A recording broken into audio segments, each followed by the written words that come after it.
fait, j'ai fait un atelier sur le codir intérieur. Et avant de gérer les équipes, il faut déjà gérer nos propres équipes internes. Et souvent, nous avons tendance à ce qu'il y ait une partie de nous qui prenne la main et qui ne gère pas l'ensemble, et qui ne gère pas les antagonismes intérieurs.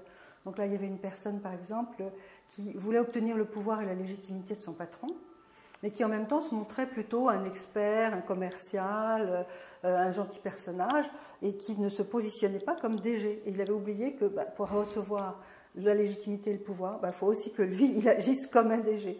Et donc, il a identifié son DG, et je lui ai demandé de quoi il avait besoin pour se sentir vraiment à l'aise avec ce DG. Et il nous a dit, bon voilà, j'ai besoin d'avoir un leader en moi, de savoir où je veux aller, et comment je vais embarquer les équipes. Et puis, comme ça, je serai légitime et crédible. Et à ce moment-là, naturellement, mon actionnaire va me donner le pouvoir. Et donc, il nous l'a joué. Et ce qui était très agréable, c'est que ça a marché. Bon, après, comme je l'ai dit, il faudra le réinstaller parce que ça peut partir. Et ce sont des connexions synaptiques nouvelles que l'on crée. Et ces connexions deviennent réelles au bout de 21 jours et 6 mois. Et donc, manifestement, il y a eu un autre atelier en sous-groupe et ça marche aussi. Voilà, donc je suis très satisfaite. Hélène, donc nous venons de vivre l'atelier sur les fonctions orientées comme apport au dialogue intérieur. Absolument. Notre objectif était de présenter aux dialoguistes ce que la compréhension de la typologie pouvait leur apporter. Voilà, et donc on a proposé à ce que les personnes aillent découvrir différentes parties d'elles-mêmes qui étaient présentées sur des posters qui illustrent ce qu'on appelle nous les fonctions orientées et les polarités. Voilà.